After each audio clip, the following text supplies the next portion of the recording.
नमः पार्वतीपते हर हर महादेव. भगवान विष्णूच्या दशावतारांची कथा आपण नेहमी ऐकतो, पण शिवपुराणामध्ये भगवान शिवांच्या वेगवेगळ्या अवतार कथा आहेत आणि हे सगळे प्रासंगिक अवतार आहेत. काही क्षणापुरते भगवान विष्णूंच्या अवतारात सुद्धा काही दीर्घकालीन अवतार आहेत आणि काही प्रासंगिक अवतार आहेत. जसा वामन अवतार हा प्रासंगिक अवतार आहे. तेवढ्या प्रसंगापुरता वामन अवतारात भगवान अवतरले आणि त्यांनी आपलं इच्छित साध्य केलं. नरसिंह अवतार असाच प्रासंगिक अवतार आहे. हिरण्यकश्यपूला मारण्यासाठी नरसिंहाच्या रूपामध्ये आले आणि आपलं अवतार कार्य संपवून लगेच निघून पण गेले. मत्स्यावतार असाच प्रासंगिक अवतार आहे. दीर्घकालीन अवतारांच्या मध्ये रामावतार एक आहे की जो दीर्घकाळ या पृथ्वीवर राज्य करत होते. कृष्णावतार एक आहे जो दीर्घकाळ चाललेला आहे. परशुराम अवतार आहे. 2 युगांच्या मध्ये या अवतार कार्यातलं तुम्हाला हे सापडेल. अशी वेगवेगळ्या स्वरूपातले अवतार आहेत. मध्ये मध्ये भगवान विष्णूंनी मोहिनी अवतार पण घेतलेला आहे, जो अवतारात येत नाही. मोहिनी अवतार पण घेतलेला आहे. जे मोहिनीचं रूप आहे ते धारण करून देवांना अमृत आणि असुरांना दारू मिळेल याची पूर्ण व्यवस्था करून टाकली होती. भगवान विष्णूंनीही असे छोटे छोटे अवतार घेतलेत. महादेवांचेही असे छोटे छोटे अवतार आहेत. आपण रुद्रावतारांचा विचार केलाय, 11 रुद्रावतारांचा विचार केलाय. बाकी छोटे अवधूतेश्वर कालच आपण जो बघितला त्याच्या पुढचा आता एक अवतार कथा सांगणार आहे. ते भगवान शिव एका भिक्षूच्या संन्याशाच्या रूपामध्ये कसे अवतरले होते. कथा खूप रंजक आहे. विदर्भ नावाच्या देशामध्ये सत्यरथ नावाचा राजा राज्य करीत होता. हा सत्यरथ नावाप्रमाणेच सत्यरथ होता. तो सत्याशी पूर्णतः समरस झालेला होता आणि सगळ्यात मोठी गोष्ट तो एक शिवभक्त होता. रोज शिवाची अर्चना करावी, त्याशिवाय अन्नग्रहण करू नये, जलग्रहण करू नये. आपलं स्नान संध्या आटपली की शिवपूजा करावी, वेगवेगळ्या रूपात शिवाची पूजा करावी आणि शिवभक्तांचा सन्मान सुद्धा करावा. या स्वरूपात तो आपलं आयुष्य जगत होता. राजाच्या राज्यामध्येही सगळी समृद्धी होती, सगळं चांगलं होतं. पण एक दिवस अचानक जवळच्या शाल्व देशाच्या राजाने विदर्भ राज्यावर आक्रमण केलं. शाल्व नरेश खूपच शक्तिशाली होते. त्यांनी आक्रमण केलं आणि या युद्धाला तोंड फुटलं. परचक्राला उत्तर ताकदीनं द्यायचं असतं म्हणून सत्यरथ सुद्धा ताकदीनं युद्धामध्ये उतरला. पण शाल्वांची शक्ती एवढी दांडगी होती की सत्यरथाचं सैन्य, विदर्भ देशाचं सैन्य त्याच्या पुढे कमी पडू लागलं. बघता बघता अनेक सैनिक गतप्राण झाले आणि जेव्हा सैनिकांच्यातून हे युद्ध आवरत नाही आहे लक्षात आल्यावर सत्यरथ स्वतः तलवार घेऊन शाल्व नरेशांशी लढायला गेला. पण दुर्दैवाने सत्यरथाचा या युद्धात मृत्यू झाला. सत्यरथाचा मृत्यू झाला.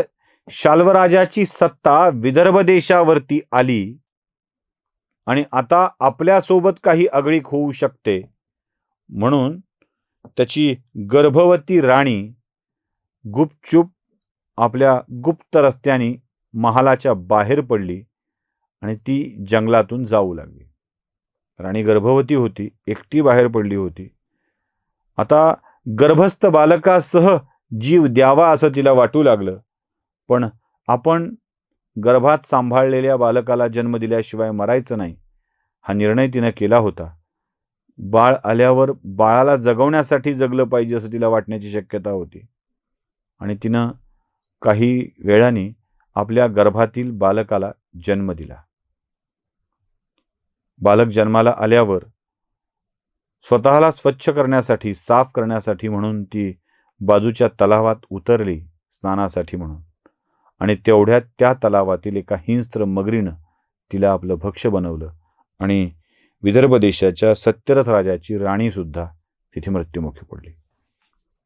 युद्धात जन्माला येण्याआधीच पित्याचा मृत्यू झालेला, जन्म दिल्याबरोबर आई गेलेली.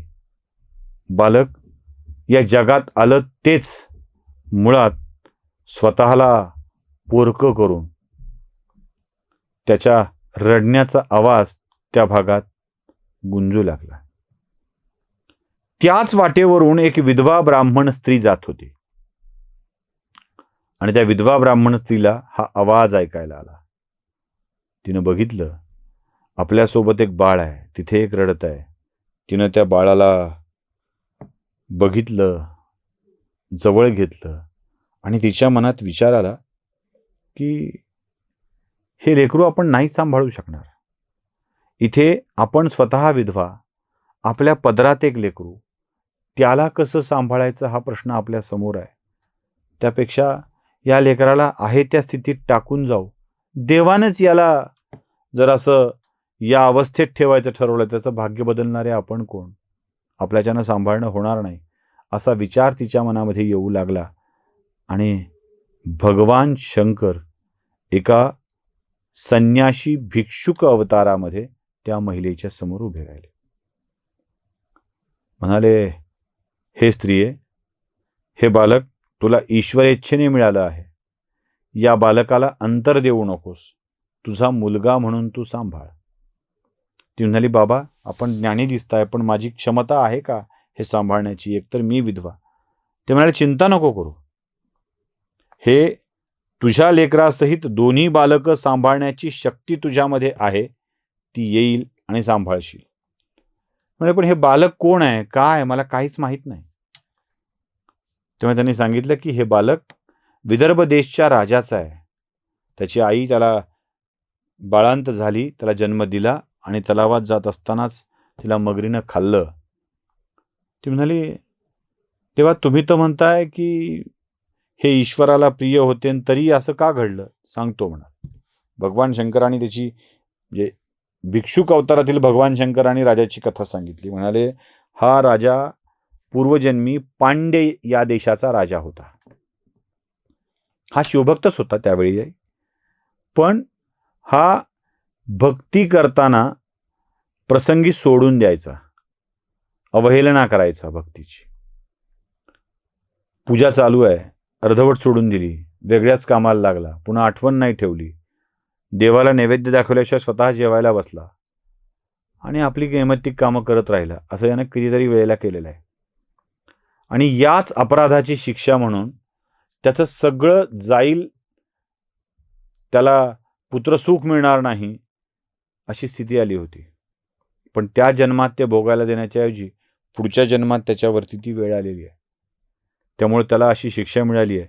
आणि त्याची पत्नीही मागच्या जन्मात त्याची पत्नी होती, तिलाही याची शिक्षा मिळाली, तिला जीव गमवावा लागला. म्हणजे देवा, पण आता या बालकाला त्याची शिक्षा मिळणार असेल? नाही, या बालकाला त्याची शिक्षा मिळणार नाही, तू सांभाळ करावा.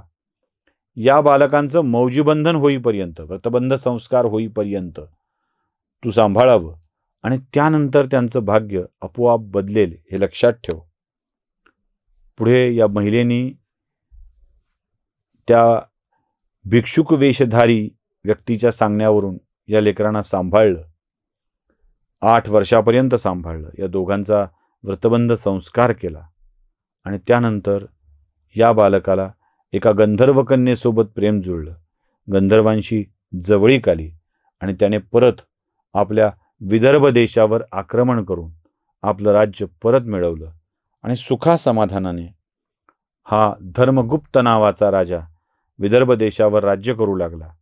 ती ब्राह्मण स्त्री आता राजमाता बनलेली होती आणि त्याचा मोठा भाऊ जो त्याच्या आधी जन्माला आलेला होता त्या आईच्या पोटी, त्यालाही त्याच्या सोबती म्हणून, मंत्री म्हणून ठेवण्यात आलं.